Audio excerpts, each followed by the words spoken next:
Hey guys, okay, we are signing on for day 2 of Love Him Evermore, our 9-day personal retreat with the Sacred Heart of Jesus through St. Ignatius of Loyola. So, in day 2, we are, my heart is made for love.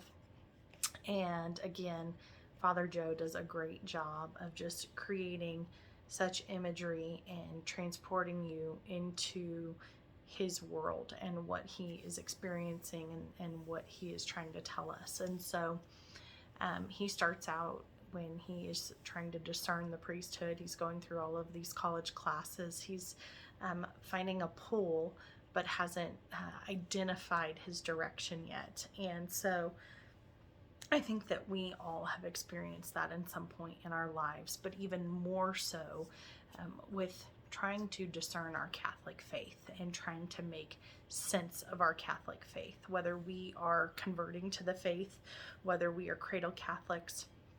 And again, we're trying to figure out this kind of pull that's happening with us, this tug on our heart. And for some, it's very easy to ignore it's there, but they're able to squash it. And then for others, you find yourself answering that tug more and more and being drawn towards it. And so I love the comparison and drawing towards what St. Ignatius was going through as far as coming back from the battlefield. And he's got this moment of tribulation, like these trials. He's had his knee completely messed up. It's gotten hit by a cannon and all of this. And so he has all this time to start thinking about. And so I want you to think about when you started feeling that call to, or that tug on your heart to start exploring your Catholic faith more, or to convert to the faith. What was happening at that point in your life? And you may almost recognize that it's something that you needed. It was an anchor, it was a beacon, it was a light that needed to draw you in. And pulling on that even more is when he starts talking later on about, you get this I kind of think of like the good angel and the bad angel, that imagery that you see in the cartoons. Someone's on one shoulder in your ear telling you, oh no, you should do this. And then the other one's trying to get you in trouble and tell you, oh no, go have fun, do this one. And so you're kind of at that crossroads where you can listen to the little angel. You can listen to Jesus pulling you in this direction, and this call to learn, to deepen your relationship with him and to know more of your faith. Or what you don't realize is it's the devil over here tempting you with other things to prioritize over Christ. And so sometimes we don't realize that, how detrimental that can be. We think we're just going along, but he brings this up and talking about the family that may be completely engrossed in Roman culture, and you've got the uncle that's a bishop and all of these things, so they just assume that you are just as holy and just as Catholic, and they start talking about, well, I got football tickets and I'm missing the game, or I'm missing church, so I can go to this game and do that. And we've heard that in church here recently, about not prioritizing these things of the world above Christ. And so this tug, this pull, is God's way of saying, come back to me. Draw closer to Christ's heart. Draw closer and have this love, have this connection, have this faith that is building.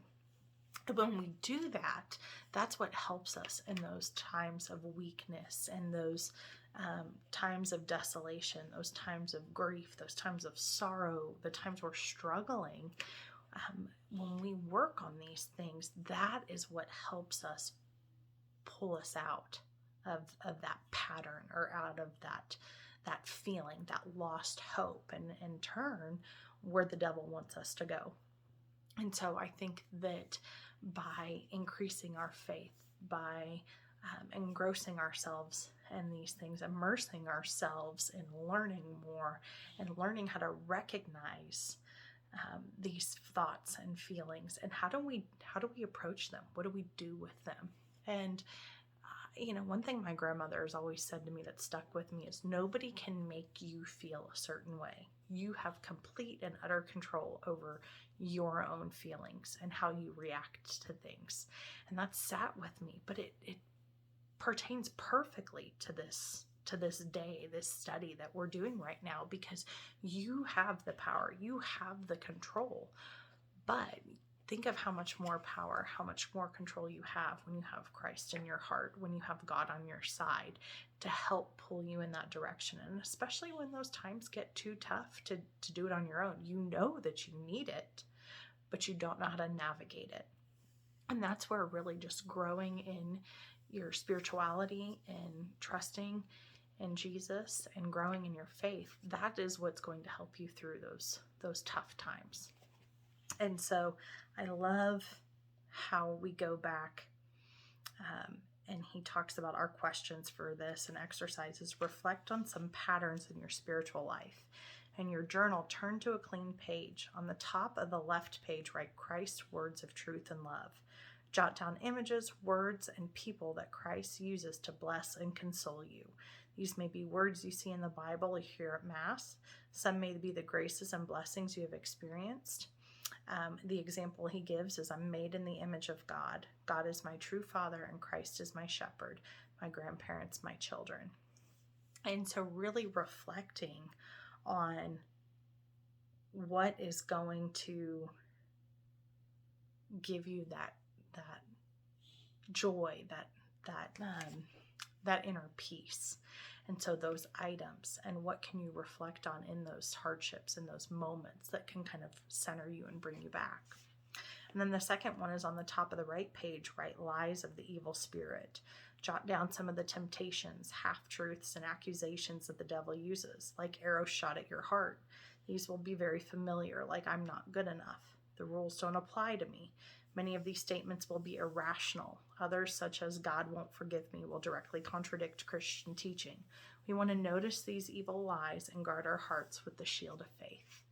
And so we all go through those moments of doubt, those points of weakness. And if you find yourself in one of those, I encourage you, pull your journal out and write them down in that right column right then and there, because those are things to recognize in the future.